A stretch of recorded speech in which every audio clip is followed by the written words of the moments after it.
और जाते समय बोल गया कि जब तक राज महापा से का फरमाना माधपुर कॉलेज आए तब तक दोनों भाई माधपुर कॉलेज से महापा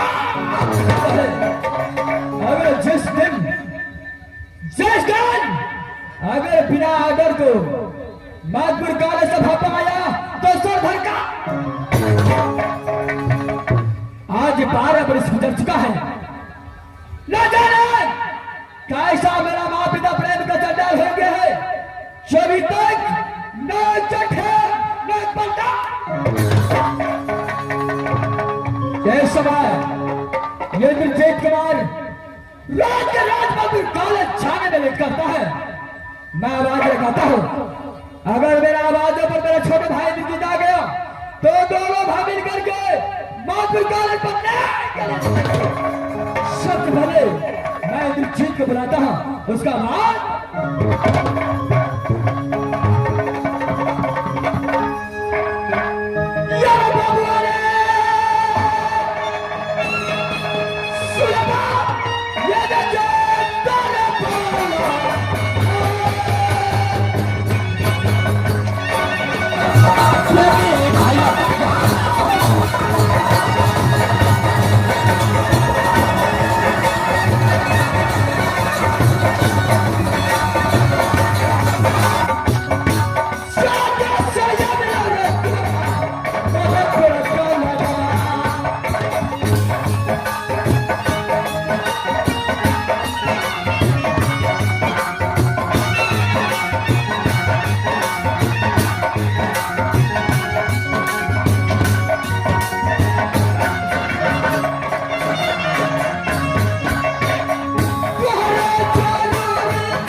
जागीर दरकार बेटा कहा तेरे गोदी खिलौना भैया फूला को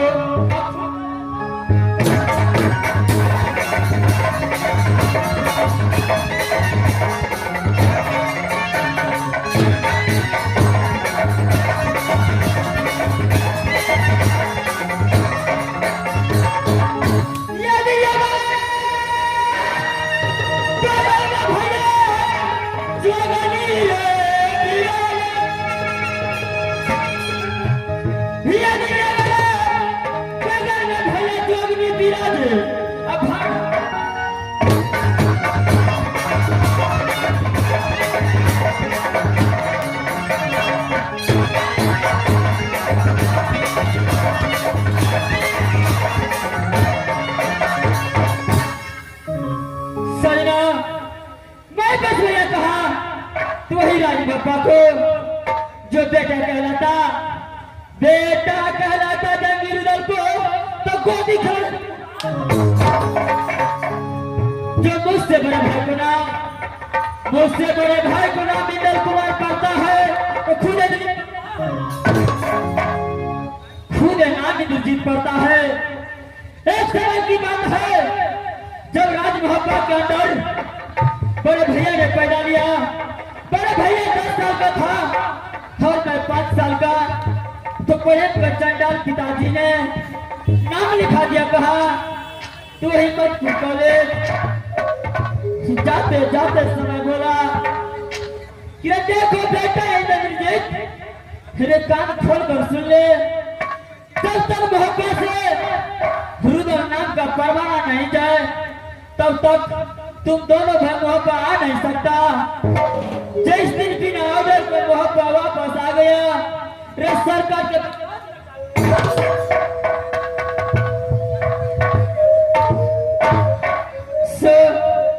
आज 12 बरस गुजर चुका है, अभी तक मोहब्बत से ना कोई चिट्ठी ना कोई खबर आया है।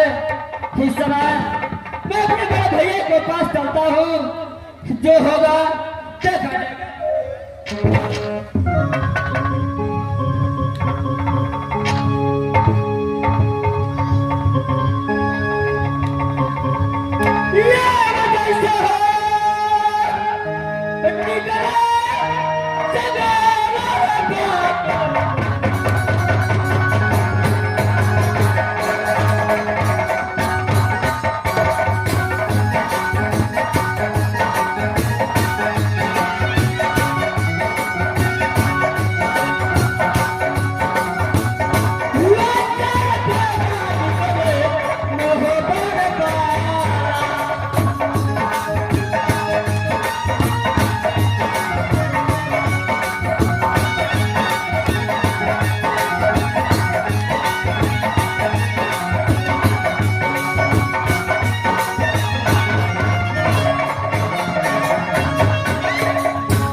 ऐसा नहीं।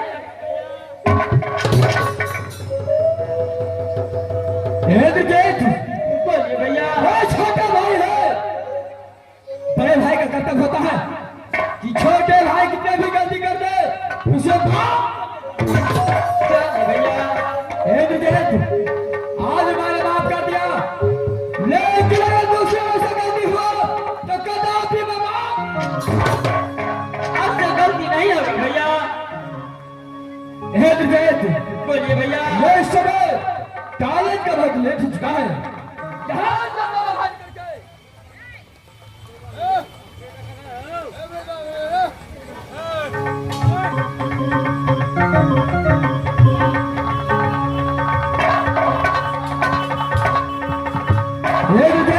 बोलिए भैया। ये सुनो, दोनों भाई मिल करके महापुर कॉलेज पढ़ते भैया आज मुझे पढ़ने लिखने में दिल नहीं लगता भैया। क्या तुझे पढ़ने लिखने में दिल नहीं लगता है? क्या है भैया? आखिर कारण क्या है जो आज तुझे पढ़ने लिखने में दिल?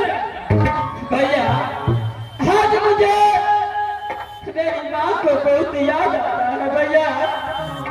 मुझे एक रोज का छुट्टी दीजिए, एक रोज से मिलकर आपको पास चले।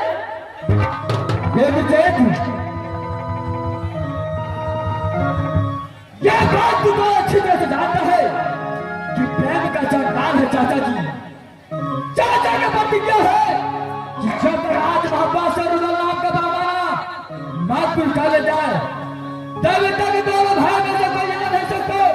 अगर बिना परमाना को आया तो सब घर का भैया जी ओ पूरा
बोलिए।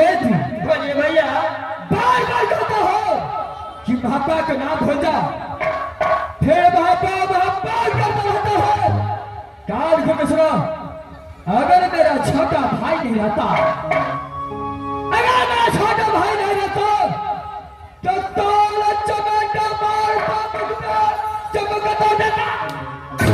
भैया अगर यहाँ की जीत को छूटी नहीं दिया दिल्ली की मजबूत कॉलेज पर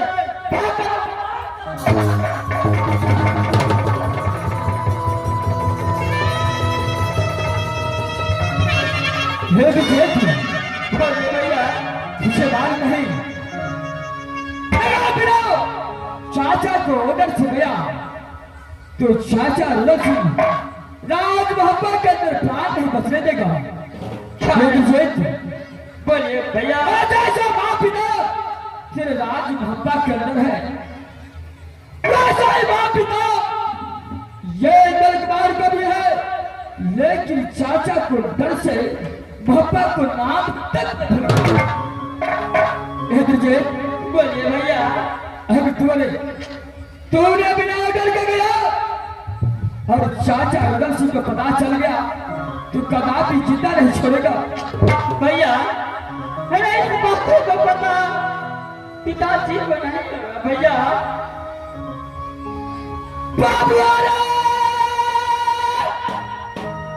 सुन पे